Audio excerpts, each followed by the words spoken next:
Assalamualaikum warahmatullahi wabarakatuh. Perkenalkan, nama saya Nasya Salsabila Fatima Zahra dengan NIM 082117330515. Di sini saya akan mempresentasikan persamaan dan aplikasi Maxwell. Masuk ke persamaan Maxwell, jadi hukum-hukum elektrostatik, terus ada magnetostatik dan elektrodinamik itu ditemukannya pada awal abad ke-19. Nah, hukum-hukum ini seperti hukum Faraday, hukum Ampere, hukum Gauss itu secara sistematik itu udah disusun oleh James Clerk Maxwell. Jadi dia nyebutnya ini adalah dengan persamaan Maxwell. Nah, lalu selanjutnya persamaan Maxwell ini kan ada karena dilakukan sintesis hasil-hasil eksperimen atau empiris mengenai fenomena listrik magnet yang didapatkan oleh penemuan-penemuan sebelumnya. Jadi persamaan Maxwell ini merupakan generalisasi dari hukum-hukum yang terkait. Nah, jadi Maxwell ini kan mengemukakan ada 4 buah persamaan yang mengatur hubungan antara kelistrikan dan kemagnetan. Nah, khususnya pada gelombang elektromagnetik itu dari keempat persamaan ini hanya satu persamaan yang merupakan temuannya itu koreksi Maxwell pada hukum Ampere. Berikut ini adalah tabel-tabel dari ada bentuk integral sama bentuk diferensialnya. Jadi ada hukum Faraday, lalu ada hukum Ampere dan arus pergeseran Maxwell, lalu ada hukum Gauss, dan yang terakhir ada hukum Gauss medan magnet yang bersifat dipol. Nah, dari persamaan yang pertama diturunkan dari hukum Faraday itu, dia menyatakan bahwa perubahan flux magnetik itu menyebabkan medan listrik dengan gaya gerak listrik berlawanan dengan variasi flux magnetik yang menyebabkannya. Nah, sedangkan persamaan yang kedua itu merupakan generalisasi teorema Ampere dengan memperhitungkan hukum kekekalan muatan. Nah, persamaan tersebut itu menyatakan bahwa medan magnet itu timbul akibat flux total arus listrik yang disebabkan oleh arus konduksi dan arus perpindahan. Nah, lalu untuk persamaan yang ketiga itu menyatakan hukum Gauss itu flux elektrik pada suatu ruang sebanding dengan muatan total yang ada dalam ruang tersebut. Nah, lalu selanjutnya kita masuk kepada hukum yang pertama, yaitu adalah hukum Faraday. Jadi persamaan Maxwell yang pertama ini adalah hukum Faraday. Jadi ini teman-teman bisa lihat ada rumusnya ya. Lalu aku sediakan gambar juga. Jadi definisi dari gambar ini tuh adalah jika ada rapat flux listrik atau B yang berubah terhadap waktu dan menembus suatu bidang yang dikelilingi lingkasan tertutup, maka akan menghasilkan medan listrik atau E yang arahnya sesuai dengan arah lintasan tertutup tersebut atau mengelilingi bidang DS. Nah, jadi arah rapat flux magnetik atau B dan arah medan listrik yang E ini dia memakai sesuai dengan aturan atau kaidah tangan kanan. Nah, persamaan tersebut juga dapat menjelaskan bahwa medan magnet yang berubah terhadap waktu akan menghasilkan medan listrik. Nah, ini jadi kita bisa menggunakan kaidah tangan kanan nih. Seperti yang teman-teman sudah pelajari sebelumnya. Nah, lalu di sini ada juga bentuk diferensial hukum Faraday. Jadi perkalian cross produk daripada operator gradien terhadap medan listrik E itu adalah sama dengan negatif del B per del T. Nah, tanda negatif mengindikasikan arah dari GGL untuk melawan perubahan yang menghasilkan GGL tersebut. Lalu yang kedua adalah hukum Ampere. Medan magnet akibat distribusi arus memenuhi hukum Ampere. Nah, di sini ada persamaannya ya. Ada rumusnya itu HDL tuh. Nah, lalu hukum Ampere ini terkadang tidak bisa digunakan karena ini perlu digeneralisasi yang selalu berlaku. Nah, lalu ini ada gambar yang sudah saya sediakan.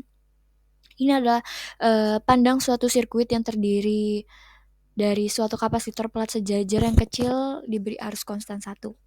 Nah, lalu apabila hukum ampere kita terapkan pada kontur C dan permukaan S1, bisa teman-teman lihat ya kontur C dan permukaan S1. Nah, jika persamaannya adalah HDL sama dengan J, NDA sama dengan 1.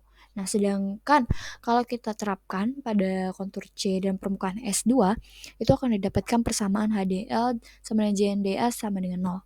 Nah, sebenarnya kedua persamaan di atas ini kontradiktif karena itu keduanya salah. Tetapi persamaan yang pertama, yang kontur C dan permukaan S1 itu bisa dianggap benar karena ia tidak bergantung pada kapasitor. Nah, sedangkan persamaan yang kedua, yang kontur C dan permukaan S2 itu perlu dimodifikasi karena kehadiran plat kapasitornya. Lalu, jika permukaan S2 dan S1-nya membentuk suatu permukaan tertutup S, maka N di setiap titik dibuat keluar dari permukaan. Nah, didapatkanlah nih persamaan, yaitu JNDA sama dengan minus 1. Nah, tanda minusnya ini datang dari perubahan arah normal. Nah, untuk integral permukaan dari persamaan 1 dan 2 itu sama dengan integral garis H di sekitar kurva C yang sama. Nah, dengan perkataan ini, maka didapatkanlah nih persamaannya JNDA sama dengan HDL minus HDL sama dengan 0. Minus ini juga timbul dari perubahan C dalam kasus permukaan S1. Nah, sekarang kontradiksi ini timbul dari bentuk arus I yang diasumsikan mengalir ke dalam volume yang dilingkupi permukaan S menjadi 0. Nah, maka terjadi ketidakkonsistenan dengan hukum Ampere. Nah, arus yang mengalir ke dalam volume kenyataannya tidak sama dengan 0, tapi sama dengan laju perubahan muatan pada cupping kapasitor atau hukum kekekalan muatan. Nah, maka dari itu ketidakkonsistenan ini tuh dapat diselesaikan dalam formulasi hukum Ampere yang lain. Nah, ini formulasinya ini adalah sebagai berikut nih, yang divergensi cross H sama dengan J. Nah, namun divergensi dari curl sembarang vektor itu 0, jadi persamaannya nih ada sebagai berikut. Bisa dilihat nih ya. Nah, lalu untuk di sisi lain dari hukum kekekalan muatan atau kontinuitas arus listrik juga mendapatkan persamaan sebagai berikut. Nah, sebenarnya sulit untuk memodifikasi agar kedua persamaan ini konsisten, yaitu yang hukum Ampere sama kontinuitas arus. Nah, cara untuk memodifikasinya itu adalah dengan mengubah suku sebelah kanan dari hukum Ampere dengan suatu vektor yang divergensinya 0. Oke, selanjutnya ini adalah dalam bentuk integral hukum Ampere dan pergeseran Maxwell dapat ditulis sebagai berikut nih. Nah, lalu ini juga ada gambar lagi. Nah, jadi gambar ini tuh bisa kita simpulkan ya. Jika ada rapat arus J dan rapat flux listrik D yang berubah terhadap waktu yang menembus suatu bidang ds yang dikelilingi tertutup, maka dihasilkan medan magnet H yang arahnya sesuai dengan lintasan tertutup tersebut atau mengelilingi bidang ds. Nah, sebenarnya ini sama dengan hukum Faraday. Arah medan magnet atau H, rapat arus atau J, dan rapat flux listrik atau D. Ini adalah dengan menggunakan aturan tangan kanan. Selanjutnya adalah hukum Gauss. Ini ada persamaan yang ketiga, hukum Gauss. Lalu di gambar ini bisa kita definisikan jumlah total rapat flux yang meninggalkan suatu permukaan yang tertutup sama dengan total muatan yang dilingkupi oleh permukaan tertutup sendiri. Nah, jadi persamaan ini tuh menjelaskan fenomena bahwa suatu medan listrik akan menjadi sumber timbulnya medan listrik atau rapat flux listrik. Nah, jadi si flux elektrik ini pada suatu ruang itu sebanding dengan muatan total yang ada dalam ruang tersebut. Nah, selanjutnya ini juga ada persamaan yang keempat dari hukum Gauss untuk medan magnet. Nah, jadi persamaan ini tuh menjelaskan bahwa tidak ada yang dinamakan muatan magnetik sebagai sumber medan magnetik. Adanya itu muatan listrik hanyalah akan menghasilkan medan listrik. Nah, jadi medan magnetik ini hanya dihasilkan medan listrik yang berubah terhadap waktu seperti yang dijelaskan pada hukum Ampere. Nah, bentuk lain dari persamaan di atas ini dapat ditulis yaitu divergensi B sama dengan 0. Nah, jadi sebelum masa Maxwell masih bersifat nonem. Nolnya ini masih bersifat nonem. Nah, kemudian persamaan itu bentuk magnetik dari fenomena fisika. Nah, bahwa tidak ada medan magnet satu kutub atau monopol magnetik. Yang ada itu selalu dua kutub, yaitu kutub utara dan kutub selatan. Oke, selanjutnya sebelum kita memasuki ke aplikasi, kita ini dulu tarik dulu kesimpulannya. Jadi sebelum adanya persamaan Maxwell itu sebenarnya masing-masing persamaan itu tuh udah diberlakukan secara terpisah. Nah, masing-masing itu digunakan untuk menjelaskan nih sifat-sifat listrik atau magnet atau elektromagnet. Nah, kayak misalnya hukum Gauss yang merupakan persamaan dari Maxwell. Nah, jadi ini tuh digunakan untuk menjelaskan hubungan nih antara distribusi muatan dengan medan listrik yang ditimbulkannya. Nah, ini tuh diberlakukan pada medan elektrostatis dan gak pernah dikaitkan dengan persamaan lain dalam elektromagnetik. Tapi dalam persamaan Maxwell ini, persamaan ini tuh gak berdiri sendiri gitu, meskipun diterapkan secara terpisah gitu, melainkan bersama-sama dengan tiga persamaan lainnya membentuk suatu sistem persamaan yang diberlakukan serentak pada gejala elektromagnetik. Nah, dari persamaan Maxwell inilah dapat dibuktikan bahwa gelombang elektromagnetik itu merambat di udara atau ruang hampa dengan kecepatan sama dengan kecepatan cahaya, dan hubungan antara vektor medan listrik, vektor medan magnet, lalu dan arah penjalarannya itu saling tegak lurus sesuai dengan aturan perkalian silang dua buah vektor. Nah, hasil penemuan inilah itu yang kemudian menyebabkan nih banyak aplikasi bernilai komersial yang dapat dihasilkan dari penggunaan konsep persamaan Maxwell, terutama dengan perambatan gelombang elektromagnetik. Nah, selanjutnya ini akan aku kasih tahu aplikasi dalam kehidupan sehari-hari kita. Oke, contoh aplikasi yang aku ambil adalah antena. Nah, antena ini kan perangkat yang berfungsi untuk memindahkan energi gelombang elektromagnetik dari media kabel ke udara atau sebaliknya dari udara ke media kabel. Nah, karena antena ini kan perangkat perantara antara media kabel dan udara. Makanya antena itu harus punya sifat yang sesuai atau yang match nih dengan media kabel pencatunya. Nah, lalu antena itu juga didesain untuk memancarkan atau menerima energi elektromagnetik dengan arah dan sifat polarisasi yang disesuaikan dengan keperluan untuk meminimalisir refleksi pada sambungan saluran transmisi dan antena. Nah, penting juga untuk diketahui adalah impedansi antenanya dan mematchkannya dengan saluran transmisi. Lalu untuk sifat radiasi dan impedansi dari sebuah antena itu diatur oleh bentuk dan ukurannya serta material pembuatnya. Nah, ukuran antena itu biasanya diukur dalam satuan panjang gelombang dan gelombang yang dipancarkan atau diterima. Selanjutnya yang kedua adalah jaringan wireless atau wireless network.